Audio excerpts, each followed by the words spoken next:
진실을 얘기하지 않고 약간 거짓이나 사기캐로 가슴 확대가 가능하다고 여전히 하고 있는 상황이죠. 뭐 가슴 크림이라든지 옷을 착용하면 뭐 그게 커진다든지 흉곽에 침을 맞으면 커진다든지 특별한 걸 먹으면 가슴이 커진다든지 정말 말도 안 되죠. 사이즈가 C컵 정도에 만족을 하지 않고 뭐 그 가슴이 되려면은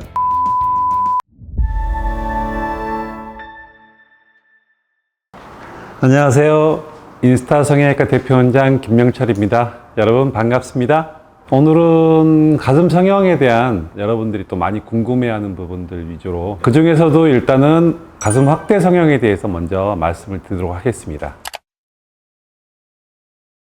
줄기세포를 이용한 지방이식을 많이들 했었는데요. 실제적으로 줄기세포 효과가 없기 때문에 현재는 가슴 성형으로서 지방이식의 유용성과 활용성은 많이 떨어진다 할 수 있고 실제로 하는 병원이 별로 없어요. 딱 까놓고 얘기해서 환자분들한테 진실을 얘기하지 않고 약간 거짓이나 사기캐로 가슴 확대가 가능하다고 여전히 하고 있는 상황이죠. 그리고 또 그것 때문에 지방이식을 하고 나서 다시 보형물 확대를 하러 오는 환자분들이 굉장히 많습니다.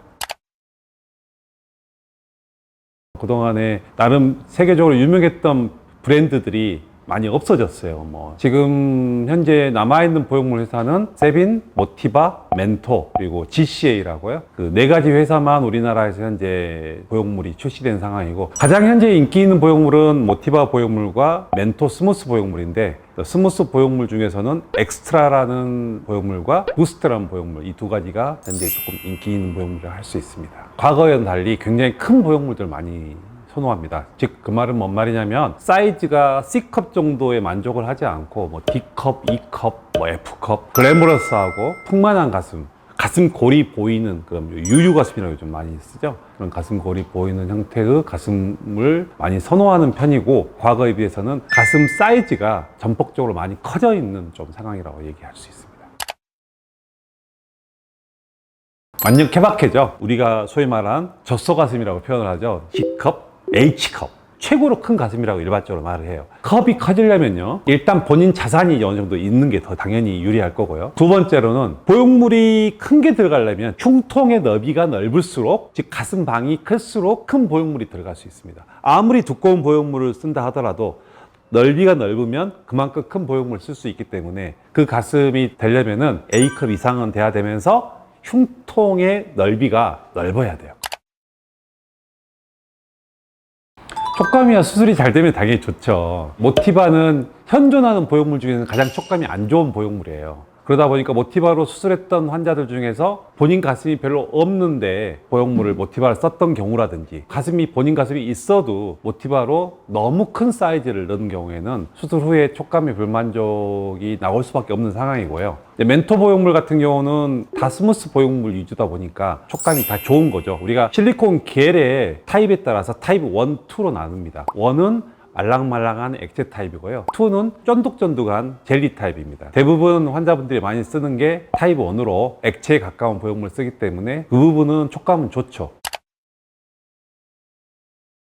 그렇죠. 가슴은 우리 인체에서 가장 큰 실리콘 보형물이 들어가는 수술이에요. 어떤 부위든 간에 실리콘이 들어갔을 때는 피막이라는 게 형성이 돼요. 피막 형성에서 가장 중요한 것 중에 하나가 바로 면역력의 문제입니다. 면역력이 좋을수록 염증 반응이 덜 생기고 만성 염증으로 갈 수 있는 상황이 안 되기 때문에 결과적으로 정상적인 피막이 형성되지만, 만약에 면역력이 안 좋아서 미세한 염증이 계속된다면은 이제 바로 피막 구축이라는 게 오게 되죠. 그래서 나이가 어릴수록 일반적으로 건강하고 면역력이 좋기 때문에 젊었을 때 피막 구축이 생길 확률이 월등하게 더 낮다고 알고 계시면 될 겁니다.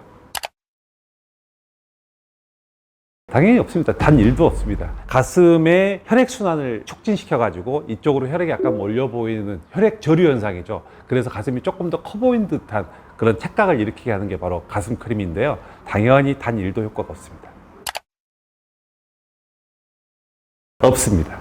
한의원에서 엄청 유행을 했었죠. 지금도 아마 할 거예요. 귀가 얇은 분들이 많기 때문에 혹하는 그런 사기캐에 많이들 속아서 뭐 가슴 크림이라든지 옷을 착용하면 뭐 그게 커진다든지 흉곽에 침을 맞으면 커진다든지 특별한 걸 먹으면 가슴이 커진다든지 정말 여러 가지 것들이 많이 나와 있는데, 수술 말고는 단 1도 커질 수 있는 건 없다는 점 알고 계시면 될 겁니다.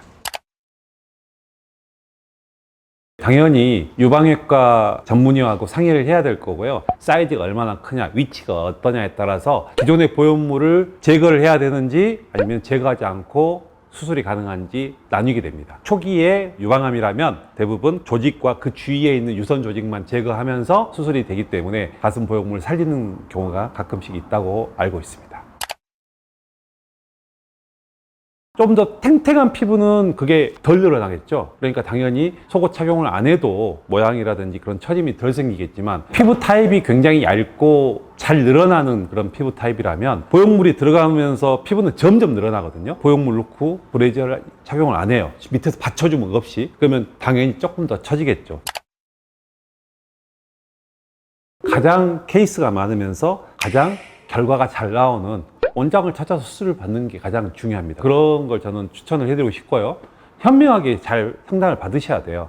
요즘에는 어떤 상담도 있냐면 정말 어이없는 상담을 해요. 환자분한테 스무스 보형물하고 모티바 보형물 딱 두 개를 얹어놓고, 둘 다 비싼 보형물입니다. 그 두 가지 보형물은 완전 달라요. 성질도 다르고 특징도 다르고 완전 다른데 정말 말도 안 되죠. 비슷한 걸 가지고 그 중에 하나를 선택하라는 게 맞죠. 대충 하면서 그냥 돈만 버는 그런 병원들도 있기 때문에 여러분들이 상담도 많이 받아보고 잘 받아보셔야 된다고 저는 생각합니다.